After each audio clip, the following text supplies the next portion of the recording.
It's beautiful out. I texted Jess. I was like, you have to go to Runyon Canyon right now because I'm in my car and all I want to do is touch sunlight. I want to be tanning right now. I need some like true vitamin D on my skin. So, like, you know how back in the day they used to have gods that were like very element specific? It's like a god of sun, a god of whatever. I would definitely be a sun worshiper. And I always think about in Spanish, the word for sunflower is girasol, which literally just means turns towards the sun.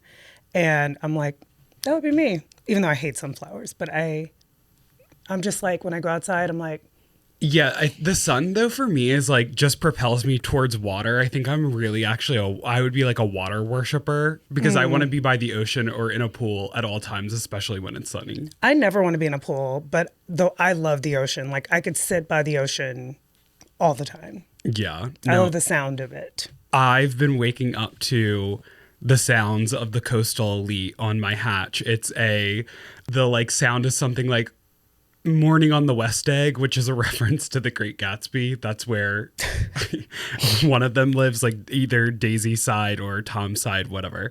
And I get my fake sunrise in the morning, and that's what's been getting me up at 7 a.m. Oh, interesting. I have such like blackout curtains that I would have to have a hatch because the sun ain't breaking through. See, I can't wake up without this is why I need to move. I love natural sunlight pouring into a bedroom to like naturally get you up, like as if the rooster's crowing. Like this upsets me. It infuriates me. It infuriates me. But that's how our biological clock should be. It's like we shut down when there is no sunlight. I don't believe that. I believe that. I think the happiest people are people who are actually have a like great circadian rhythm. But I think some people are naturally night people. Like I think they have dark souls. Oh, I don't think so. I think they're vampiric. One of my old best friend through our 20s, the one that ended up being a prostitute, her mother was like the biggest night owl I've ever seen in my life. You're worshiping the wrong sun, because if I were worshiping the sun would be telling me and its worshipers that we got to be out during sunlight. No, I mean, I don't want to be woken up by the sun, but I like being out in the sun. But my ex-best friend, her mom was such a night owl. Like, I remember even being like in my early 20s being like, girl, how are you existing like this? But she was one of the kindest people I've ever met. She did not have a dark soul, but how's it going? Well, last night I really learned that I'm just a walking contradiction because I ordered my first Waymo. And how did it go? You're here. You're alive. No, it went well. My friend who was in it was like, it like kept being like, thank you so much for driving us. And I was like, why do you keep doing that? She was like, I keep feeling like somebody's there. And I was like, you're really fucking with me, because the way you're talking to the person in the front seat who is not actually moving this vehicle is making me too think that there's somebody up there. But the reason why I got it was I wanted to listen to some Adele, sing it out loud, and not have to bother anyone else's ears besides the two of us who are in the backseat. Is there a fake person? No, there is no person. Okay. There's not even a fake head, right? No. Okay, so who is she talking to? No one. Literally the air. Literally the air, but the steering wheel is moving, so it really does freak you out. That reminds me of, I read this thing where it was like, people, y'all are wasting so much water, energy, and money by thanking ChatGPT. Okay, well, going back to like thanking or getting mad at the air, when we finally arrived back at her home post like us going and having a lovely meal at a restaurant on the east side, we come back, the Waymo is dropping us off, and it stopped like in front of somebody else's like gate to get into their garage, and we come out of the Waymo, and I assume that everybody in LA knows what a Waymo is at this point because they're littered across these roads. Like, I see like at least 10 to 20 of them a day. But this is because of where you live. If you live in the valley. But we're in LA. Okay, I'm not proper. talking about the valley. I'm talking about LA proper. Okay. We're in Hollywood, West Hollywood. Okay. We're in front of a garage. We get out. A woman is behind this Waymo trying to get into her garage. She starts honking at it. I was like, are you for real? Do you know that there is no one in there? You're saying, are you for real after you just told me your friend thanked and she's in the car? Oh my God, we are in the bad place. Like, I'm telling you, like, our brains are messed up. Yeah, I know. I was telling my friend I started in 2026. I mean, the last time you saw me, it was New Year's Eve. I was in a really dark place, and I have been in a really dark place. And I think that night I just like hung out with someone and just like let it all out, cried. I felt like I really just like shed it. And I didn't realize that 25 was the year of the snake, and everyone was saying that there was shedding to do. I feel like I left it all on the table that night, walked away from it. The next day, like, I just started to come to. I have been working out every day. I've been eating right. I've been outside. I've been reading. I started the artist way. I went to the DMV. But going back to the artist way, I think we're in spiritually bleak times. Like, I too don't feel connected to anything. And I was saying to myself, which was wholly new, I'm accustomed to having, which is like, life just doesn't really feel like it has any meaning lately. Mm-hmm. And, you know, there are people who are like there is no meaning to life. Mm-hmm. And I think that I'd rather believe that everything means something than the alternative. Like, everything holds power. Yeah.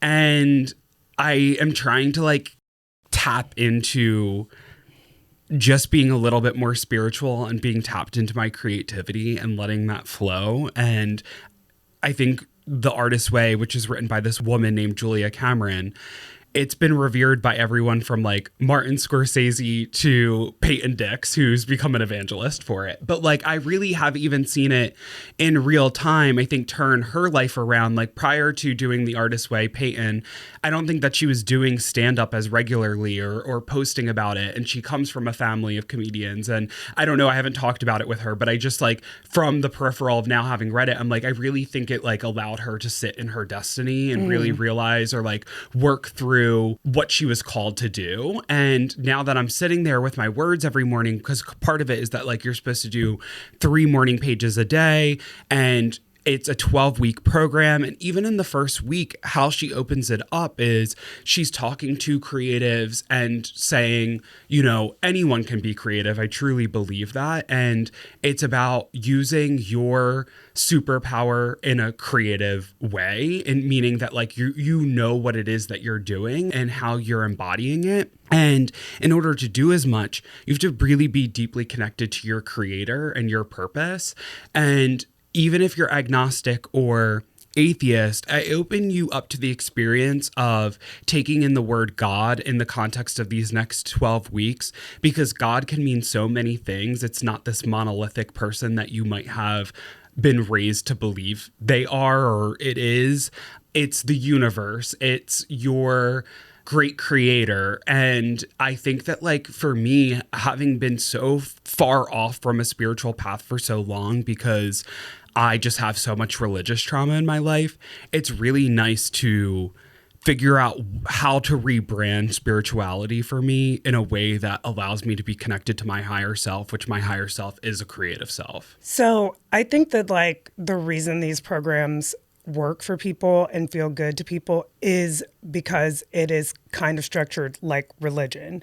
And it's so interesting to me that the number 12 comes up across so many religious practices and religious adjacent practices like 12-step programs and stuff like that. I think that a lot of what we are feeling when we feel these nihilistic feelings of like, I'm not connected to anything and nothing matters, is that there's like a sense of no control in your life. Like things are just happening to you, being put upon you. And I think programs like this allow you to have a sense of control. And I think that that's what religion does with people. It explains things in a way that makes them feel like life has meaning. And I think that that's really, really important. Like just having, however you get that, like having a sense of control over your life and working towards something. And so if for you, or the premise of this concept is like honing your creativity, I think it's really important for you to be able to steer that in a way that feels meaningful. Because I think like part of the reason why so many of us are so unhappy, you know, today and maybe always, because like, you know, if you read some of these old philosophers, we can blame phones today, we can blame social media. And I think that that does have a big effect on our dopamine, like the chemistry. But like people have been feeling meaningless since there have been people. And I think that, you know, you just have to find what's meaningful for you. And so, no, for sure. And part of it is also like every week you're supposed to take yourself on an artist date and it has to be a solo activity. But like you can go do that solo activity in a space where there are other people. And I think that for me, a lot of times when I do feel community, it's at the movie theater. Like I love going to the movies alone. And especially when you see something that moves you and you're laughing with an audience and you're in there in the dark with strangers, like you're all connected to something that's much larger than you. It's this collective experience. And I think that like while I recognize that in the past, like now just being a little bit more intentionally and deeply connected to that mission, like I'm like, oh my God, like now that I have to do the artist date, like I need to go to the movies once a week. Or if there isn't a movie out that is intriguing me, like I need to go figure out where to find that same thrill, that same sensation that like floods my senses of just feeling purpose. well, I mean, I have not started the artist way. I have not started working out every day. I did sage my house though before the new year. And I just don't think I bought the right sage because So apparently you're not meant to buy sage. One of my friends told me this. You're supposed to be gifted sage. well, maybe that's the problem. So I was close to buying my own sage. And then I was telling someone that I need to sage my home. And they were like, I have sage. And I was like, would you be willing to gift it to me? And they were like, of course, here you go. Does it matter that my husband bought it with his credit card and handed me the bag? I think that's a little bit better. Okay, well, that's what happened. But I have real optimism about the year to come, just because, like, I do think that life is a series of ups and downs, and most of life is just kind of meh. And I think that, like, I've told my kids this and I've told my stepkids this because I think that we hope for a lot out of life, and sometimes life just don't be delivering. And so I'm a very realist person. And so I'm hoping that we have more ups than downs this year. And it's interesting. I did know that it was the year of the snake, but I did not think about the shedding. Damn, can we shed the snake in office? Well, it's interesting because another thing about the artist way is that you're supposed to visualize a censor, and that might be some voice from your life that you feel has truly censored you or told you that you're less than or can't be your greatest. And a lot of people put the imagery of a snake to that as well. Kind of this idea of like, I think going back to the Adam and the Eve of it all, like who's tempting you. But I think I like challenge you, especially having read, like doing this artist way is like, she prepares you for the ups and downs that are going to come even within the program in terms of you're supposed to be reaching further into your creative alignment. And in doing as much, there's going to come a point in the middle of the program where your life probably hasn't dramatically changed yet, but the practice, it's supposed to be a daily practice in order to change your life for the future. And hopefully the morning pages stick with you far after the 12 weeks that you're committed to this program. And I think that what I'm coming to believe is that like, I don't want my life to ever just be meh. And I think we're really responsible for that. I've done the artist way a couple of times. I did it in 2013. Like right when I was like transitioning, trying to make a decision between did I want to continue working in TV, radio, or go to graduate school. And I was just trying to find some centering. And then I did it again in 2019, I think. And like I said, I think it's really valuable for centering and finding like some sense of purpose and drive and stuff like that. For me, some of the things that turn me off about any program is kind of the thing that actually works for the program is kind of like the buzzwords and mantras and stuff like that. That's just not like how I work. It's not how I manifest. It's not how I use affirmations, but I do see the utility in it for sure. How do you use affirmations then? For some people, I think that like ritual is very, very useful. For me, the way that I need to speak to myself is more like momentary and like pep talky. And maybe that doesn't make sense for you, but it's what makes sense for me. But I was going to say, if you're not in the ritual of doing it, then you're doing it in only the moments when you're dire for it or need it versus living in it every single day. But for me, that's not realistic. I don't think it's realistic. And I also think that like oftentimes when you are in the habit of things, that's all it is a habit. And you're not actually taking in the things. Like, for instance, I'm Jewish, and like when I was more practicing, I've never been religious, but when I was more into the practices of Judaism, when you first get into being intentional about it, like you're taking in the prayers and the words for what they are. But then it's like every Friday we do this thing, and it's just the thing that we do. So that's just me. But I think that for what other do you people, mean, Shabbat or going to shul and singing the songs and doing the movements and all of the things. I think that all of those things, if you're intentional about them all the time, then you're intentional about them all the time. But I think at some point, rituals are just rituals for some people. Me. Yeah, but I think that the ritual of like, for example, like wanting to be happy and practicing that, like that can become someone's reality. I absolutely agree. I just don't think that's true for me. I'm not the somebody that's for. I'm a person who believes that like happiness is a verb and you have to work towards happiness. I've told my kids this. My son, when he's down in the doldrums, I'm like, well, of course you're happy. You're just sitting on your phone. You're just playing video games. You're not going outside. I absolutely think that you have to go do things, but I don't think that for everyone, that if you wake up at 7 a.m. and you go outside at 7:30, that's going to lead to happiness for you every single day. But that's the thing about doing versus saying, and that's part of like what the program is too, is Absolutely. that like our minds are the most powerful. It's Absolutely. like, it's the people who think of the worst situations that people have experienced in humanity, like the Holocaust, like people who have shifted sometimes a lot of things are completely out of our control, right? Absolutely. But like when you read a lot of these texts of people who can survive, they've shifted their mindset to believe something completely different in the circumstances in which they're occupying. And I agree with that 100% of the time. Yeah. I guess what I'm saying is I think that you can shape your reality. I think your reality is what you make it. I agree with that 100%.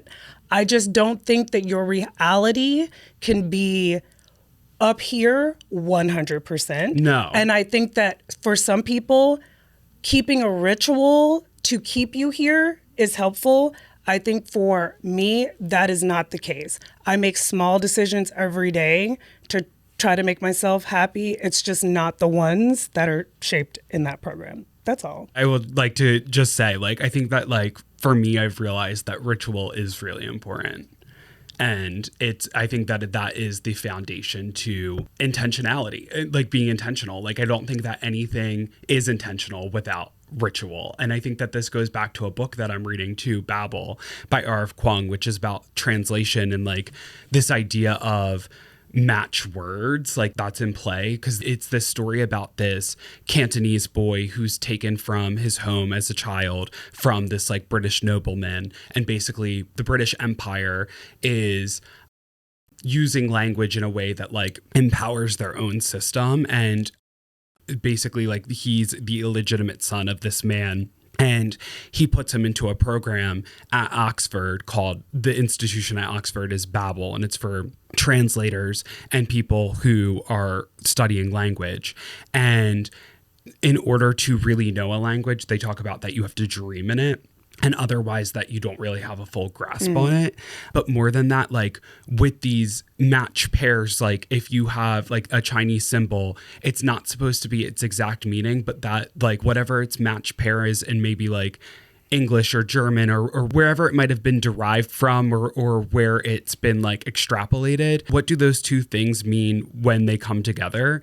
And I think that like intentionality and ritual, I think are like two things that are a match pair to me. The idea of like knowing a language means that you dream in that language.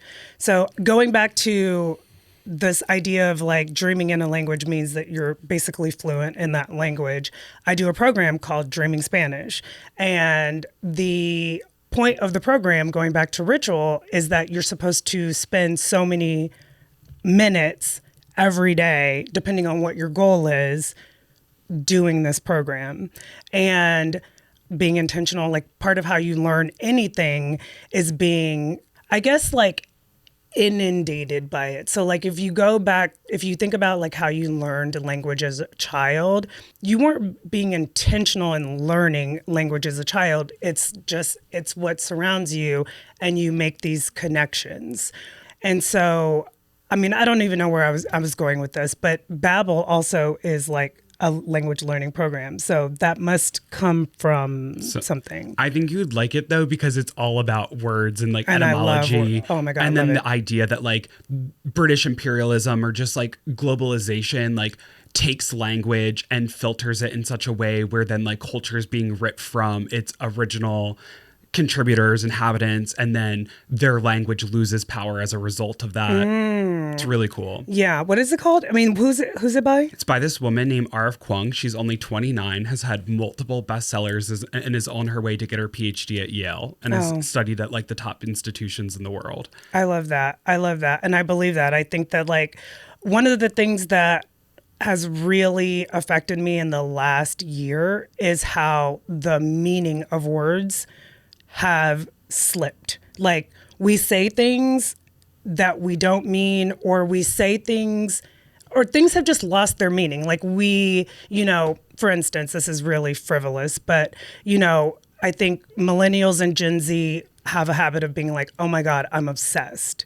And it's like, no, you're not obsessed. You like this thing. You're not obsessed. And like, I think that, younger people would be like, well, who cares? But I think that over time, when we erode language, then nothing means nothing. I mean, everything means nothing. You know what I mean? And so, I mean, I'm always getting on my kids about like learning the definitions of words, because like we're losing recipes, right? Like we're losing the ability to even read older books, because that's what this book is about. You're going to love it. Okay. Yeah. Because you don't even know. You don't even know the meanings of things. So yeah. That's really cool. Yeah. I'll definitely check it out. I know you're not like a huge fiction reader, but like Book Talk would lead you in this direction. I'm getting more into fiction through a very weird gateway. And it was me starting with that one book. Oh, Our Birthday Twin. No, but I didn't start with that. I started with her book. Her book. Yes. And then Lisa Jewell. And then I went to the Birthday Twin book. And then I just finished a book by David Ellis called Look Closer. And I did not think I was a thriller person. You're a thriller girly right now. Oh my gosh. Like it is in the vein of... You're in your Girl on the Train, Gone Girl era. It's in the vein of Gone Girl, but even like so many twists. Okay, so I read Gone Girl before the movie because I worked at Barnes & Noble at the time. I was a senior in high school. The year is 2015. Actually, it was maybe 2014 because I think I put my junior AP English history, Amanda Hewson, love her down, think she has a new name now, put her on to Gone Girl. I had my teachers reading Gone Girl. They hadn't read Gone Girl. They were like gagged and gooped. They were like, this was an incredible read. Thank you so much. And this was before the movie came out. Had multiple friends read Gone Girl. When Gone Girl came out, at least in the AP English realm of my classroom, people did not like me by my senior year in my AP English class. They were being very mean to me. But when Gone Girl was a release, they did have to say, thank you, Bryan, because I put them on. Wait, why didn't they like you? I was pretentious. Oh. Checks out. Okay. In their words. Yeah. Anyways, so everyone got hooked on Gone Girl. Gone Girl came out. Then it was like this whole craze in society. Gone Girl basically then bred Girl on the Train, which then bred this whole genre. But in order for the genre to continue to exist, it was like, well, how does it evolve? Well, then you get crazier and crazier and crazier twists to the point where I was like, You're out. Well, so that birthday twin book, the twists were just ridiculous. Like, it's not even like the number of twists. It was just like, these are dumb twists. It was like, we drove off the highway and then it spun out and then it lit on fire and then lightning struck and then we walked out of the car unscathed, you know, like, no. But this book, Look Closer by David Ellis, it has so many twists, but it all ties back to the beginning where you're like, oh, fuck, and you don't see them coming. And right when you think you know what's happening, you think you know what's happening, you don't fucking know what's happening. Do you want to see The Housemaid? No, and one of our colleagues was saying she really liked it. Yeah, it's supposed to be fun. And that she was like surprisingly not disappointed in Sydney Sweeney. Yeah. So, but I don't even know anything about it. I think that it's a kind of like a Girl on the Train-esque type book, or like a Gone Girl type-esque book. And it had a lot of popularity in the publishing world, the literary world. It's like... Well, she even says that it actually improves on some things in the book that like weren't great in the book, but in the movie they tie it up a little bit differently that's better. So that's interesting. Okay, and then the man in it, you probably are not too familiar with him, but I think he is super sexy. Like, I think he might be the sexiest man in Hollywood. His name is Brendan Skelsgard. He was the man who was in, what was the Blake Lively Justin Baldoni movie? Oh yeah, that's crazy we don't know the name. But who was he? He was the chef? Did you watch that movie? He was the other guy? He was the other guy. Yeah, I watched that movie. I don't remember being attracted to him in that. He's really handsome. And then he was also a part of like Tyler Sheridan's like Yellowstone prequel series. Okay. And he was really good in that. Okay, I'll look him up. But speaking of twists, did you watch Weapons last night? I did, and I'm so exhausted. Why? Because I stayed up so late to watch it. I went to bed at 2:30 this morning. Because you were like, I haven't watched Weapons yet? Yeah. What were you doing between the hours of 10? Working, caring for children, cooking, doing laundry, living a life. I can't write 3 free pages when I'm doing all this. No, but I stayed up and I watched it. And you can ask that little girl over there. I said like at least 3 times to my son, I highly suggest you watch this movie. I knew he would like it if you watched it. He refused. He refused to watch it with me. Why? Because he doesn't like horror. Which is fair because I usually don't like horror, but it's not really that scary. I would say it's a true horror movie. You would? Yeah. That's insane. Yeah, I would say it's a true horror movie with like some symbolism. Lots of symbolism. But it has like true jump scares. It has all the scary elements of a horror movie. Okay. So the reason I wanted to talk about Weapons was I hadn't watched it until this past weekend, and I came across that it was on HBO, and this was before the Critics' Choice Awards, which were hosted by my favorite, Chelsea Handler, a woman of New Jersey. And do you know how Chelsea Handler got her start? I do, because I did the research for her episode that I produced for another show I produce. But what are you referencing? What do you think it is? I don't know. What are you referencing? Okay, so she had got thrown into an Alcohol Anonymous program. I think she was drunk driving. Mm-hmm. I think it was from like getting a DUI. And she was already living in LA at this point. And she had no intentions of becoming a comedian, or I think that she probably, wanted to be a writer, because that is the basis of her career.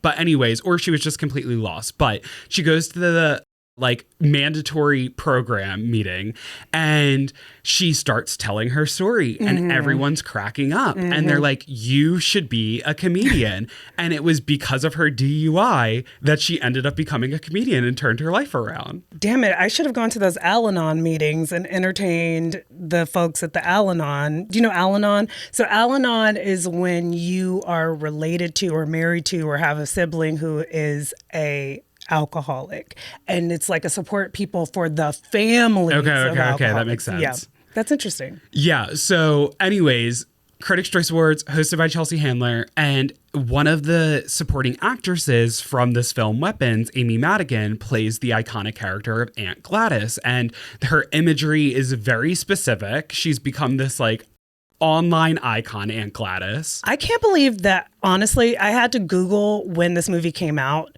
because I had never heard of it, which is par for the course for me. But I was like, why did I not see this everywhere in Halloween?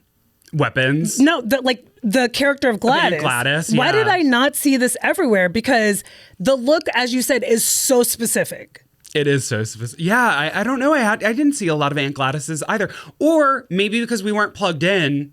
Maybe, but I think I would have remembered that face because them stingy bangs, that makeup. I know, but I think it's one of those things where if you aren't looking for it, it's not going to resonate. Yeah, but Amy Madigan was almost going to quit acting before this movie. I mean, she had a prolific career in the 80s. After that, she didn't really get any roles. She's married to Ed Harris. So, like, all to say, like, her life and his life, they're older, you know? They've made probably all the money that they need to make. They have probably a comfy life in Hollywood. They have friends. They probably have purpose outside of these careers of just continuing to get more and more roles. But they are artists. So like as artists are called to do, it's just, you know, you want to perform. And she received this role and she's now in contention for a possible Oscar and is really up there like batting it out with Ariana Grande and Tiana Taylor. Let me just say the best supporting actress race this year is really, I think, packed with some of the like strongest talent from. So it's those three. It's those three. I haven't seen Sentimental Value yet, which like has Elle Fanning, and apparently she gives an incredible role. And I forget who's kind of like who else is hanging on, but they're all strong contenders. Wait, so is Ariana supporting actress? Yes. Okay. Ariana's been supporting for Glinda, and Cynthia has been in the Best Actress category. Okay. But Amy Madigan ended up winning, and it was just kind of weird because it was like, oh my God, I just saw this. I feel like Weapons is going to like get another resurgence in this award cycle because people who probably aren't horror fans or ever heard of it are going to come back to it being like, who is this woman? What is this character? And I think a lot of them will be in for quite some thrills and maybe some jump scares, as you said. But like, I didn't know what it was about. Yeah, me neither. I didn't even watch the trailer when you told me to watch it. Didn't watch a trailer, just started it playing. I loved the intro. Love the intro. Because it sets you up in this way where it's like, there's a mystery in this town and no one knows exactly what happened or won't tell you what happened, but this is the story of said mystery. Yeah. So like, you're kind of like, okay, what am I about to get into? And I mean, they do say that the mystery is about all of these kids going missing in the middle of the night and like leave their homes without a trace. And they even say, like, I was like right away when that line came about, I was like, but what about Ring cameras? And they're like, oh, the Ring cameras captured them leaving, but we don't know where they went thereafter. And I was like, ooh. And they were all a part of this one woman's classroom, a third grade classroom. And the teacher is Julia Garner, who I love in literally everything that she does. Wait, so a guy came over while I was like finishing up who had already seen it. He goes, her wig is crazy. I go, that's her real hair. I go, that's her real. He goes, there's no way. I said, have you not seen Ozark? That's her real hair. I honestly think that white people are not used to seeing white girls with curly hair in the 2000s anymore. Like the 2020s. Because her curls are tight. They're tight, but she also has like fine hair. So like you can see part of her scalp. So back in the day, like the late 90s, when the girls had curls, it was the Julia Roberts, right? Like the big hair. She doesn't have that kind of hair. She has like that baby curls She has hair. the white woman equivalent of Ice Spice's little orange afro. Don't do her. Don't do. That's crazy. But I mean, I think that Ice Spice has so much more hair than Julia Garner. Well, is that Ice Spice's real hair? I believe so. Because Ice Spice has like ditched the afro. She wears it straight, right? Like she wears it.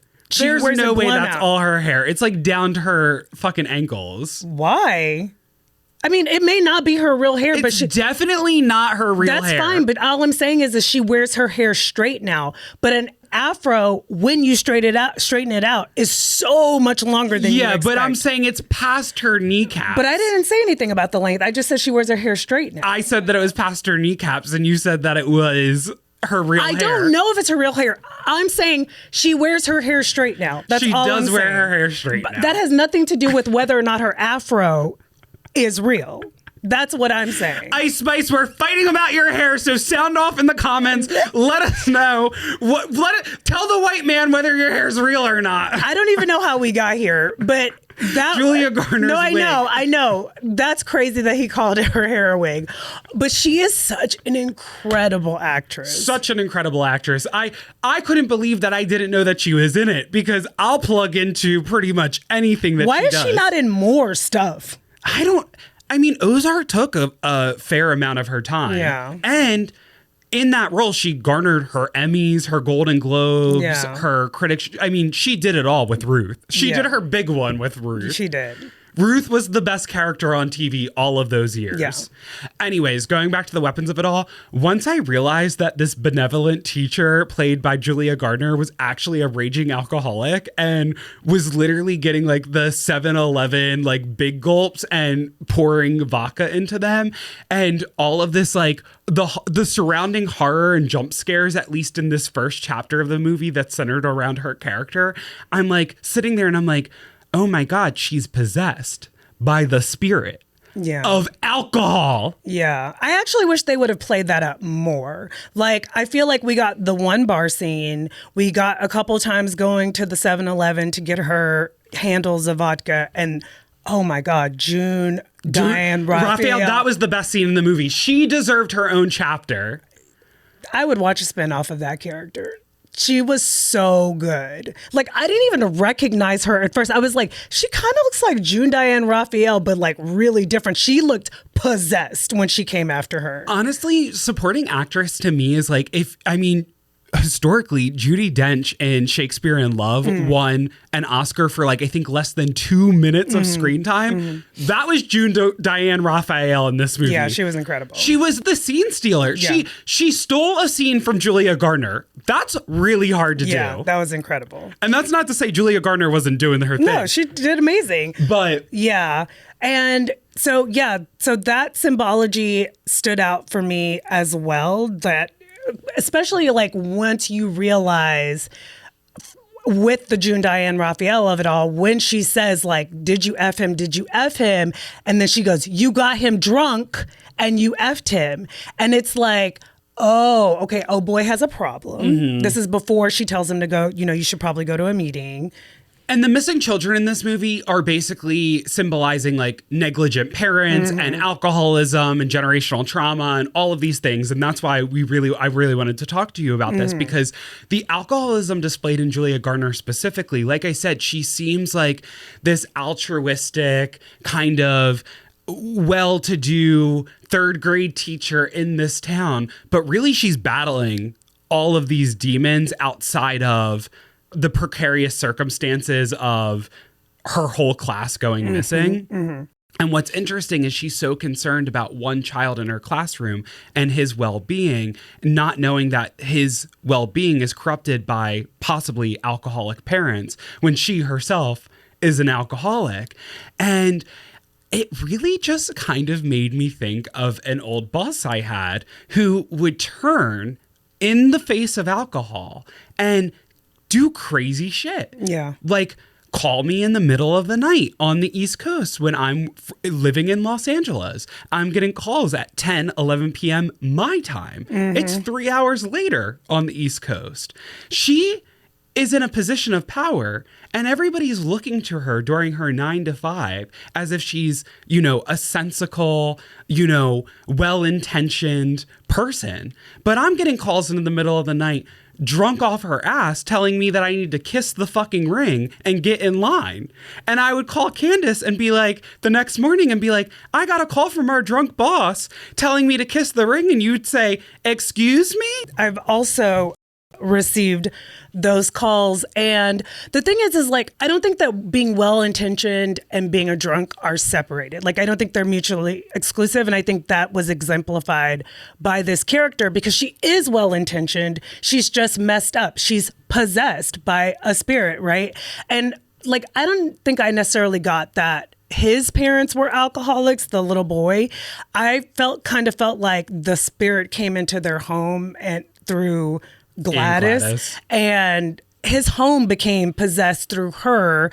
And what happens a lot of the time when there's trauma, neglect, abuse, and alcoholism in a home is that a child then starts to create these rituals to keep the alcoholic or whatever, the trauma maker in their home happy, because they don't want them to make more trauma in or outside of the home. So they keep the secrets. They do the things they're supposed to do so that themselves are not harmed. I mean, like, I lived this myself. My dad was an alcoholic. He battled various drug addictions.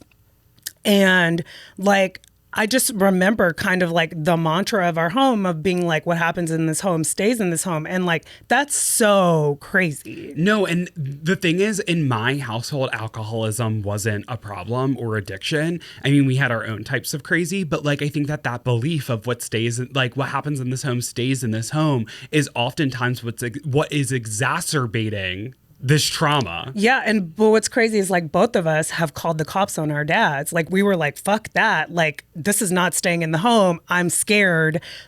I'm calling the cops. And everyone in my family, after I called the cops and there were consequences to having called the cops, they're like, why did you do that? I called the cops on my dad twice. And I was less than 10 years old both times. And I remember the first time they took him. The second time, the cops came and talked to him and was like, bro, you need to chill out. And then it was like, why do you keep calling the police on me? It's like, why do you keep inflicting this shit upon our household? Well, then they started to become scared of me because I would say, I'm going to call the cops. And literally, as the bomb was about to defuse, everything contracted. Like, it all just like dust disappeared. And I was like, okay, well, I guess I have that in my back pocket. And the day I cut them off was the day that when I said that I was going to call the cops, it didn't diffuse anything. And then the cops are the reason why I was able to leave the house like in one piece. Thinking about all of like the symbols of like who is doing what in this movie, the thing that really kind of struck me at the end was finding out that Josh Brolin, who also was incredible in the movie, that Josh Brolin's son was the son who was the boy who was terrorizing the main boy, like throwing stuff at him or whatever. To me, that's just another sign of like how neglect perpetuates bad behavior, right? Because to me, what was clear was like before all of this happened, he was really wrapped up in work and not his home life, because he says, like when he's sleeping in his child's bed, like, I wish I would have said this because I feel it all the time, but I never say it. I love you. And I just never say it. And then he goes to work where like all of these balls are being dropped, right? They're like, you got the wrong paint. We don't have the sod for this house, which to me was like, before this, you weren't acting like this. You were on top of shit. And now you're dropping balls because he was paying attention to work and not home. Therefore, his child was acting out at school, right? Just perpetuating kind of these cycles of abuse. Neglect leads to abuse. Abuse leads to neglect. That movie was super, super excellent. And had you not told me to watch this movie, never in a million years would I click play on that movie. I know. I was surprised that I locked in because like your son, I don't love horror, but to me it was in more of a tonal realm of a Jordan Peele type film. Like it wasn't gory or anything. See, I think that like there's gore, but then there's like non-gory horror. And I actually kind of appreciated that they kept some of those horror elements of like, you know, and just the way Gladys looks, my God. And she looks scary with and without her wig and makeup. Oh, and of course, like when she possesses the people, how they look. Yeah. Like the principal. Him and his hot dogs. I couldn't really figure out what his storyline was about. I was like, are you a glutton? Yeah, so part of his addiction was the food. Yeah, that's what I thought. Yeah, so his addictive personality thing was the food, and like his husband bringing him like all the tray of hot dogs. Oh my God, I almost gagged, and I love a hot dog. And the fact that he was gay, I'm like, what are they trying to do? Like, why are they giving him so many hot dogs and he's gay? But the scene where he harms his husband was so intense. And it was just like repetitive. I was like, oh shit, this is good. This is the kind of like horror I like. It wasn't just But I mean, you did see some guts and stuff in the movies. So remember when he was hit by the car? Yeah. I think they were few and far between, though. It wasn't like anything for me. I think to this is how protest. horror is in the 2020s, like post 2010. No. There are so many like true like Nightmare on Elm Street type shit. Okay. And like Saw and all of those. I love Saw. Like those are, I think that's what most people are looking for when they go and see horror. But what about like a Hereditary? That was A24. Like yet again, I think that like these films are a little bit more artistic than just like. So maybe like it's just the genre is kind of. It's evolved. It's evolved. Yeah, it's kind of become. Well, it's being nominated for Oscars. Horror has never been considered like horror has been in the last decade, which is to say that like I think that the storylines have become more substantial. Yeah. Okay. That next up, porn. We're going to start getting A24 porn, and it's going to be like porn has evolved over the last It's heated rivalry. Yeah, period. Who needs porn when you can watch Heated Rivalry? So my big news in 2026 is that I made a big step towards actually leaving the United States. So I've been talking about it for a while now. Like the vibes have been bad for how long? And things are getting really, really scary with the recent kidnapping of Nicolas Maduro from his country, home country of Venezuela, unilaterally with no congressional oversight. The Congress didn't even know that this was going to happen. To me, it's just becoming really, really clear that President Trump is the Sheree Whitfield of American politics. Who's going to check me, boo? Who's going to check me, boo, right? Like, he can do whatever he wants. And now he has said that, like, he's going to make similar moves in Colombia, Mexico, and he wants Greenland. That's back on the table, to the point where leaders from France, Denmark, Sweden, and like 5 other European countries like signed on to some declaration that basically was like hands off of Greenland. Like they've had to actually address this in a serious way. Things are getting really, really scary. Well, you're talking about all of these foreign entities and you're not mentioning my girl Bjork. She has the solution. What's the solution? Bjork was like, we Icelanders who have gotten our independence from Denmark, we hope that you Greenlanders are able to do the same, because essentially what's going to happen is Denmark is going to sell, or I think that this is how it would have to go down, is that the US is taking Greenland from Denmark. Yeah, that's what I'm saying. So like, yes, Denmark owns Greenland basically. And so, but we have. But also if Greenland's independent, they don't have an army to support against. Yeah, they depend on Denmark. They depend on Denmark. Yeah. So, but that's the thing, like strategically, Trump wants Greenland because of where it's situated in the Arctic. It's like, in order to defend ourselves from China or Russia, he's like, we need that piece of land. And it's like, we're going back to the times of colonization. Like we're literally. Well, colonization has never ended. That's true. That is true. But this is like, in the last 100 years, it has not been this open. Like it has been though. I mean, Israel as a state, like that is colonization. It is. It is, but what I would... all I'm saying, lines have constantly been redrawn on maps. That is true. And people take land through war and take land through... that is true. And that's not to say that Israel and Judaism doesn't have historical context in that region. Yeah. What I'm just saying is there has been land taken from people for different reasons and redrawn. It's constantly happening. I guess... It's never stopped.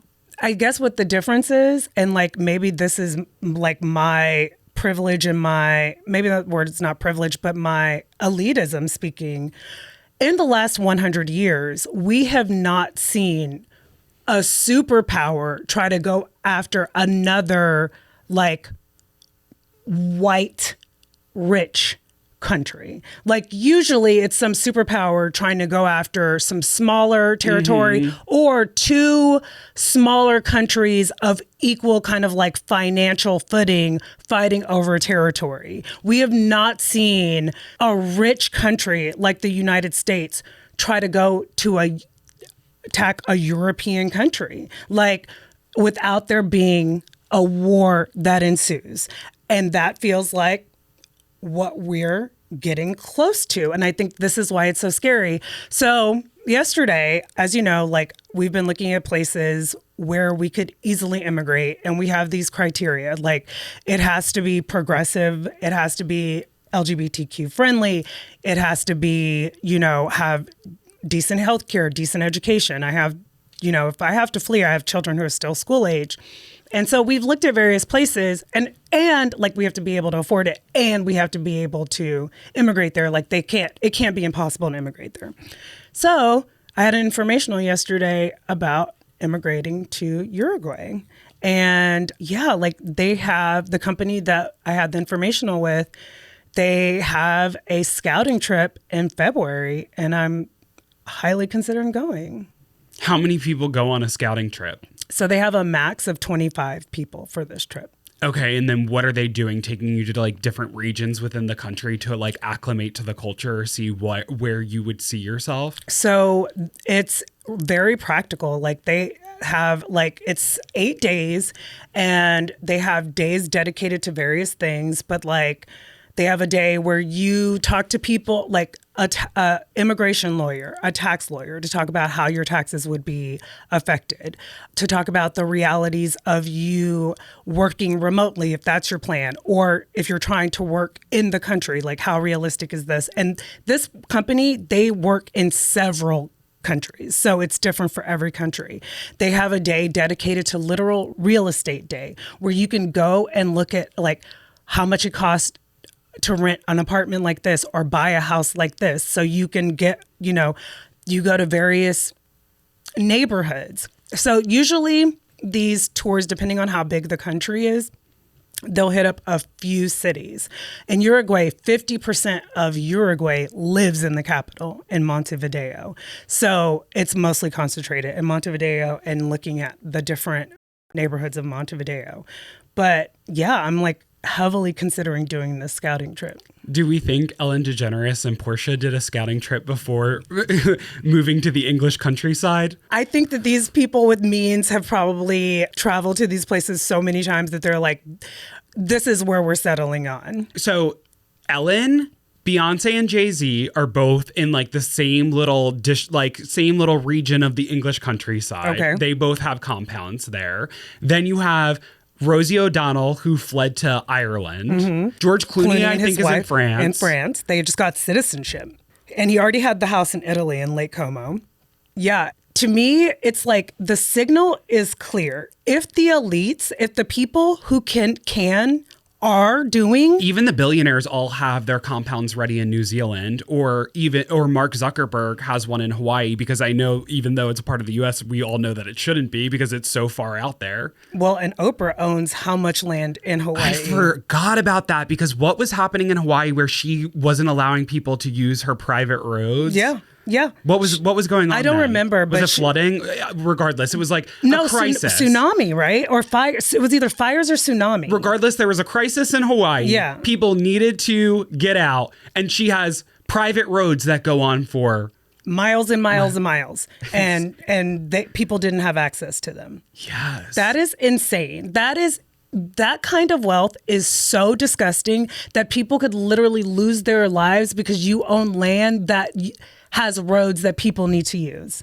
That is so crazy. But yeah, so this is one of the things that are kind of steering my thinking around where to go. Like, of course, I love Spain. Spain is my favorite country. But they're maxed out. I mean, there's been so many articles about also Spanish people don't want. Yeah, they're not maxed out.